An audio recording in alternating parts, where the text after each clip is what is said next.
আসসালামু আলাইকুম। আজকে আমরা সমাধান করতে চলেছি আইওটি 24-25 সেশনে আসা ফিজিক্সের একটা কোশ্চেন নিয়ে।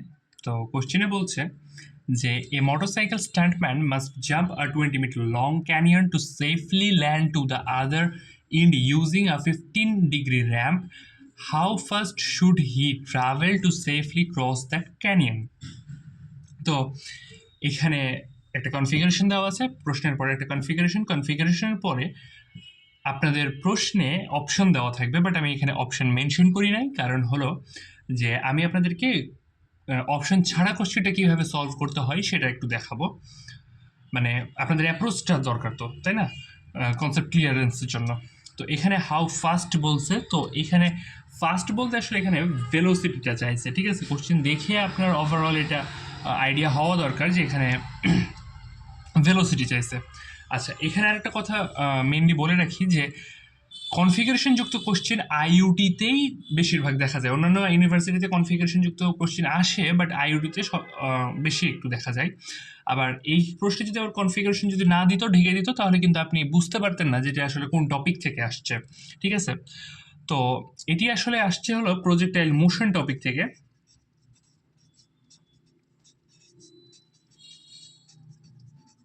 Projectile motion. তো এইখানে আইওটির কোশ্চেন সলভিংয়ের ক্ষেত্রে একটা গুরুত্বপূর্ণ জিনিস হলো যে আপনাদেরকে ইংলিশ টার্মগুলোর মানে জানতে হয়। তো এইখানে আসলে তেমন কোনো টার্ম নাই যেগুলো আমরা জানি না কোশ্চেন সলভিং রিলেটেড। মানে কোশ্চেন সলভ করার ক্ষেত্রে যেই টার্মগুলো আমাদের রিলেটেড, যে টার্মগুলো আমাদের জানা দরকার, আমরা শুধু সেগুলোই জানবো আর কি, এক্সট্রা কিছু জানার দরকার নাই। যেমন ধরেন যে আপনার বিভিন্ন সায়েন্টিফিক টার্মগুলো আছে সেগুলো জানবো, এর বাইরে কিছু দরকার নেই। তো এখানে প্রশ্ন সলভ করার ক্ষেত্রে সেরকম না জানা কোনো শব্দ নেই। তো এখানে দেখেন একটা হয়তো আপনাদের থাকতে পারে যে ক্যানিয়ন মানে কি, এটা আপনারা অনেকে জানতে না পারতে পারেন, বাট যদি কারো জানার ইচ্ছা থাকে, এটা দরকার নেই, কোনো দরকার নেই জানার। ক্যানিয়ন মানে হলো গিরিখাদ। এই যে গিরিখাদটা, এই খাদটা দেখাচ্ছে। আর এখানে একজন মোটরসাইকেল স্টান্টম্যান জাম্প করতেছে। এটা আসলে মোটরসাইকেল স্টান্টম্যানটা আসলে আমার আঁকাটা খুব একটা সুন্দর না, তো এই জন্য আমার ড্রয়িং খুব একটা সুন্দর না। তো যাই হোক, এখানে প্রজেক্টাইল মোশনের প্রশ্ন আসছে। তো এখানে দেখেন একটা রেঞ্জ দেওয়া আছে, মানে একটা ডিস্টেন্স দেওয়া আছে, এটাকে বলা হয় রেঞ্জ প্রজেক্টাইল মোশনের ক্ষেত্রে। এটা হলো আপনার রেঞ্জ। এখানে 50 ডিগ্রি অ্যাঙ্গেলে মোটরসাইকেল স্ট্যান্ডম্যান জাম্প করে এখানে পৌঁছাচ্ছে। তাহলে এই প্রজেক্টাইল মোশনটা এইরকমভাবে হবে, ঠিক আছে। দেখেন এইভাবে হবে। তো এটা সব থেকে সিম্পল প্রজেক্টাইল মোশন, যে আপনি কোনো একটা বস্তুকে থ্রো করলেন, সেটা অপর পাশে গিয়ে প্রাসের মতো গিয়ে, প্রজেক্টাইল মোশনের বাংলা হলো প্রাসের মতো গিয়ে অপর পাশে পৌঁছলো, যেটাকে আপনি আলফা কোণে ইউ ভেলোসিটিতে আপনি থ্রো করছেন বা নিক্ষেপ করছেন। তো এইটাই আর কি। তো কোশ্চিনে আমাদের কি কি দেওয়া আছে ডাটাগুলো আমরা যদি একটু দেখি, তাহলে রেঞ্জ বা আর দেওয়া আছে 20 মিটার, আমাদের আলফা বা যে অ্যাঙ্গেলটা সেটা দেওয়া আছে 15 ডিগ্রি, এবং আমাদের মেনলি চাইছে এখানে ইউ বা ভেলোসিটি কত, ঠিক আছে। এইটুকু আমাদের প্রশ্নে দেওয়া আছে, ঠিক আছে। তো আমরা এই প্রশ্নটা সলভ করার ক্ষেত্রে আগে আরেকটা জিনিস ক্লিয়ার করব, যে এখানে আমাদের তাহলে আর লাগবে। এটার আগে আমরা একটা টাস্ক কমপ্লিট করব, যে টাস্কটা হলো যে আমরা মেনলি জানবো যে প্রজেক্টাইল মোশনের এই কনফিগারেশনটা এরকমভাবে আপনি চালালেন ইউ বেগে আলফা কোণে। এইখানে আমরা জানবো টাইম পিরিয়ড, ম্যাক্সিমাম হাইট এবং রেঞ্জ সম্পর্কে, ঠিক আছে।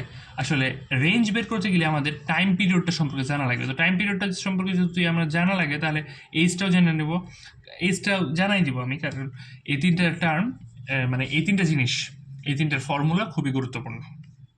তো এখন আমাদের উদ্দেশ্য হলো টাইম পিরিয়ড, ম্যাক্সিমাম হাইট এবং রেঞ্জ বের করা।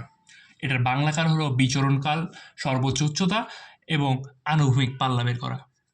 আচ্ছা, তো আমরা সবার প্রথমে টাইম পিরিয়ড নিয়ে আলোচনা করি, বা বিচরণকাল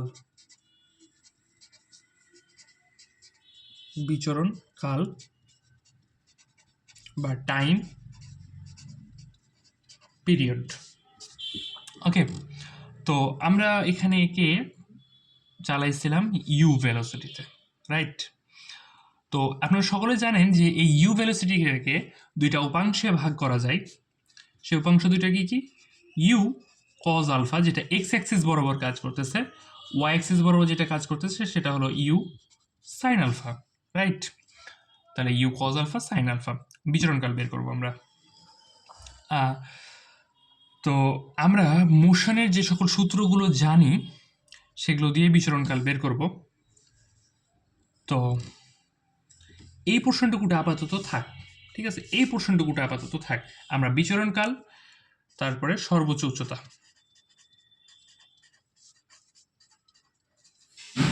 বা ম্যাক্স হাইট, এটা নিয়ে একটু আলোচনা করি।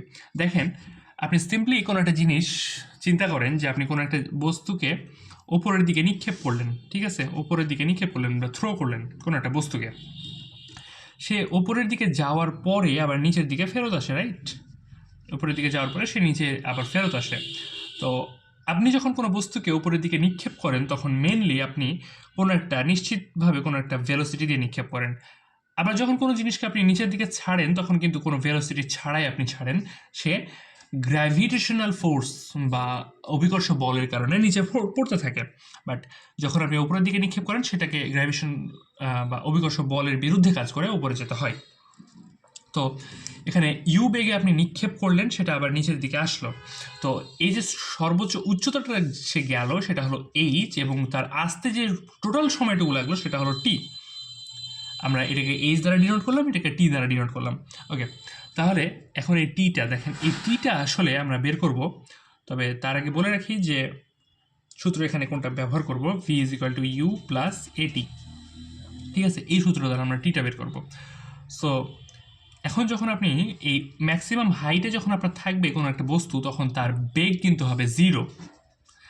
আবার আপনি ইউ বেগে নিক্ষেপ করছেন, আচ্ছা, এর যাইতে এবং আসতে যে পরিমাণ সময় লাগে, অর্থাৎ যাইতে মনে করেন আপনার একটা সর্বোচ্চ উচ্চতায় যাইতে যে সময়টা লাগে সেটা হলো টি। আবার মনে করেন আপনার সর্বোচ্চ উচ্চতা থেকে নামতে যে সময়টা লাগে সেটা হলো টি ড্যাশ। এই টি এবং টি ড্যাশটা সমপরিমাণ সময়, ঠিক আছে? তার মানে আপনি এখানে 2t ইউজ করতে পারেন, ঠিক আছে? তো এই টিটা আসলে 2t। তো আমরা এখন ছোট হাতের টিটা, অর্থাৎ এটার উপরে যাইতে কত সময় লাগে অথবা নিচে নামতে কত সময় লাগে সেটা আমরা দেখব। ইউ দিলেন, V is equal to U plus, আচ্ছা এখানে প্লাস দিলাম। কথা হলো যে আপনি যখন এই ওপরের দিকে যাবেন তখন গ্র্যাভিটেশনাল ফোর্স কি আপনার নিচের দিকে কাজ করবে না? ধরেন নিচের দিকে কাজ করবে। আপনি থ্রো করছেন ওপরের দিকে, অর্থাৎ ইউ ওপরের দিকে, এবং গ্র্যাভিটেশনাল ফোর্স আপনার নিচের দিকে, রাইট?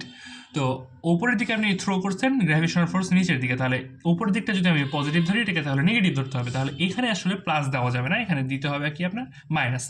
তারপরে জি, আর টি আসলে একটা স্কেলার ফর্ম, কোনো ভেক্টর ফর্ম নয়, এটার কোনো চেঞ্জ হয় না আর কি, টি এর মতনই আর কি। আচ্ছা, তাহলে এখান থেকে টি যদি আমরা বের করি তাহলে টি ইজ ইকুয়াল টু আসে আপনার ইউ বাই জি, রাইট? আচ্ছা, এটা উপরের দিকে যাওয়ার ক্ষেত্রে, আবার নিচের দিকে নামার ক্ষেত্রে সেম পরিমাণ সময় লাগবে, সেম পরিমাণ সময় লাগবে, ঠিক আছে? তার মানে আমাদের টোটাল টাইম পিরিয়ড কত হলো? ইউ জি প্লাস ইউ জি, তার মানে আমাদের কত আসছে? টয়েস ইউ বাই জি। তাহলে টোটাল টাইম পিরিয়ড হলো টয়েস ইউ বাই জি।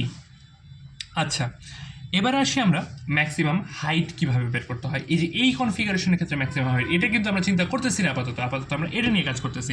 এইটার ক্ষেত্রে ম্যাক্সিমাম হাইট আপনারা কিভাবে বের করবেন দেখেন। কোনো একটা বস্তুকে আপনি যখন ওপরের দিকে থ্রো করলেন তখন সে এইচ পরিমাণ উচ্চতা গেল, আবার সে নিচের দিকে আসলো, রাইট? এখন দেখেন সে সর্বোচ্চ যতটুকু উচ্চতা যাচ্ছে সেটা নিয়ে আমরা কাজ করব। তাহলে এখানে আমাদের এইচ লাগবে বের করা, এইচটা কতটা বের করা লাগবে। আমরা জানি যে উপরের দিকে কোনো বস্তুকে নিশ্চিতভাবে কোনো একটা বেগ দিয়ে নিক্ষেপ করতে হয়, তাহলে ইউ আমাদের লাগবে। আচ্ছা, উপরে যখন যাবে, সে যখন উপরে যাবে তার অবশ্যই ভি এর ভ্যালুটা 0 হবে। ওকে, তার অবশ্যই ভি এর ভ্যালুটা 0 হবে। তারপরে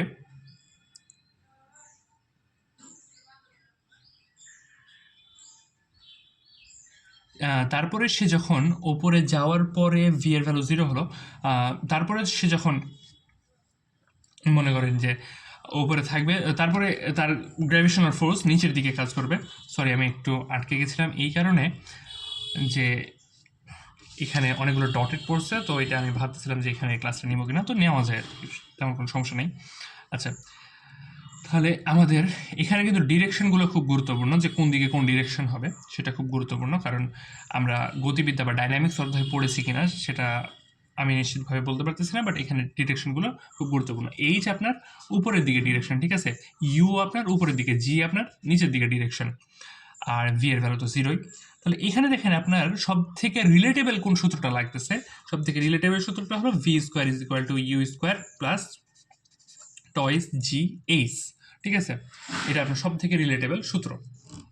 তো ভি এর ভ্যালু জিরো, ইউ এর ভ্যালু তো ইউই, ইউ এর ভ্যালু ইউ বলতে গেলে যেটাতে আমরা থ্রো করছি, আর জি জি কিন্তু নিচের দিকে, তাই জন্য আমরা এটাকে মাইনাস ধরলাম। আপনি চাইলে প্লাস মাইনাস আপনার ইচ্ছা মতো ধরতে পারেন, ইট ডাজন্ট ম্যাটার। এইচটা আমাদের উপরের দিকে, তাই এইচ প্লাস। তাহলে আমাদের এইচটা হলো বড় হাতের এইচ, অর্থাৎ ম্যাক্সিমাম হাইট আমরা এখানে বের করতেছি, তাহলে ইউ স্কোয়ার বাই টয়েস জি, এই যে সূত্র আমরা পাইলাম।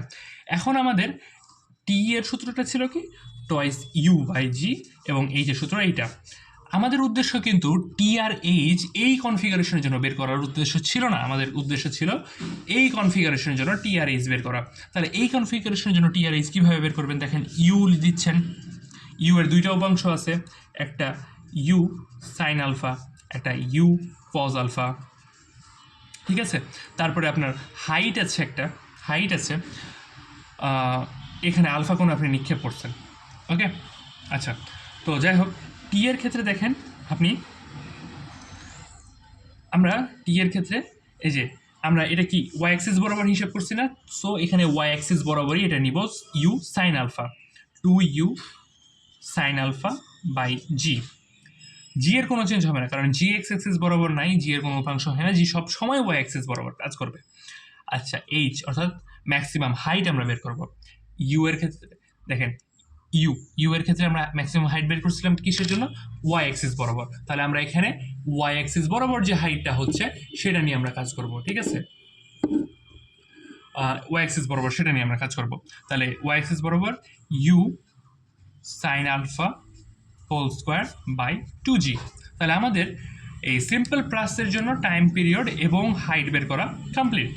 এবার আমরা এই সিম্পল প্লাসের কি বের করবো, যেটা আমাদের কোশ্চিনে মেনশন করা ছিল, সেটা হলো রেঞ্জ বা পাল্লা, বা এটা আমাদের আনুভূমিক পাল্লা বলা হয়, কারণ এইটা আমাদের এক্স অ্যাক্সিস বরাবর কোনো প্লাস কতটুকু যাইতেছে সেটা নির্দেশ করে। এটা কি অ্যাক্সিস বরাবর, এক্স অ্যাক্সিস বরাবর, এজন্য এটাকে বলা হয় আনুভূমিক পাল্লা, ঠিক আছে। তাহলে সর্বোচ্চ উচ্চতা যেটা, সেটাকে আমরা কি বলতে পারি, উলম্ব পাল্লা বলতে পারি, বলতেই পারি, বাট এটা বলা হয় না আসলে সেভাবে। ইউ আলফা করে নিক্ষেপ করলাম। তাহলে দেখেন, আর আমরা এক্স অ্যাক্সিস বরাবর বস্তুটা কতটুকু গেছে সেটা হিসাব করব, এক্স অ্যাক্সিস বরাবর বস্তুটা কতটুকু গেছে সেটা হিসাব করব। আচ্ছা, আপনারা বলেন তো যে গ্র্যাভিটি কোন দিকে কাজ করে, গ্র্যাভিটি সর্বদা উপরের দিকে কাজ করে। আসলে না, গ্র্যাভিটি কাজ করে নিচের দিকে, হ্যাঁ, গ্র্যাভিটি কাজ করে নিচের দিকে। সো গ্র্যাভিটি যেহেতু নিচের দিকে কাজ করে, তাহলে এক্স অ্যাক্সিস বরাবর এর কোনো কাজ নাই। তাহলে এক্স অ্যাক্সিস বরাবর আমরা কি ব্যবহার করতে পারি, সুষম বেগের যতগুলো সূত্র আছে, সুষম বেগের যতগুলো সূত্র আছে সেগুলো ব্যবহার করতে পারি।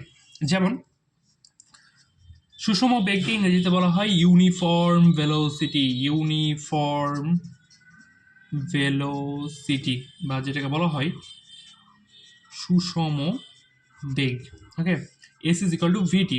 আচ্ছা, এস মানে কি, আমরা আর বের করতেছি, রাইট।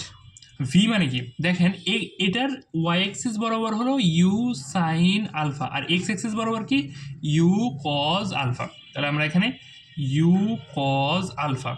আচ্ছা, টি এর জায়গায় আমরা এখানে কি বসাবো, দেখেন এই পাল্লাটুকু অতিক্রম করতে তার সর্বোচ্চ যে সময়, সে সময়টুকুই তো লাগবে, তাই না। এই পাল্লাটুকু মানে সর্বোচ্চ সময় মানে বিচরণকাল তার যতটুকু আর কি, বিচরণকাল যতটুকু সেই সময়টুকুই তো তার লাগবে। তাহলে t is equal to 2u sine alpha by G, right. তাহলে এখানে আমরা টিটা বসাবো, 2u sine alpha by G, right. দেখেন, আমরা ত্রিকোণমিতিতে একটা সূত্র পড়ে আসছি, যে এটা খুব বিখ্যাত সূত্র, sine 2a is equal to 2 sin a cos a, right? তো দেখেন আমাদের cos আলফা আছে, 2ও আছে, sin আলফাও আছে, তাহলে আমাদের u আর u মিলে হয় u square sin 2 alpha by g. তার মানে আর এর ফাইনাল যে রূপটা সেটা, আর এর ফাইনাল যে লুপটা সেটা হলো এইটা। তো আমাদের প্রশ্নে আসলে এইটারই তথ্য দেওয়া ছিল, এই আর এরই তথ্য দেওয়া ছিল। কীরকম, যে আর এর ভ্যালু আমরা কি পেয়েছিলাম 20 মিটার, ইউ এর ভ্যালু আমাদের বের করার উদ্দেশ্য ছিল, আলফার ভ্যালু পেয়েছিলাম 15 degree. So R is equal to U square sine 2 alpha by G, right? এখানে আর এর ভ্যালু 20, ইউ এর ভ্যালু আমরা বের করব সাইন 2 ইন্টু 15 ডিগ্রি, 30 ডিগ্রি হয় আর কি।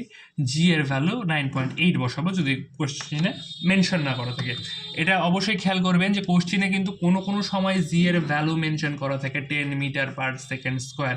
এইটা ধরে উত্তর করে যে অ্যান্সার আসবে সেটাও অপশনে দেওয়া থাকে, এইটা ধরে উত্তর করলে মানে এটা ধরে যদি আপনি উত্তর করেন সেটার যে অ্যান্সার আসবে সেটাও অপশনে দেওয়া থাকে। সো এটা বি কেয়ারফুল, জি এর ভ্যালু কোনটা দেওয়া আছে।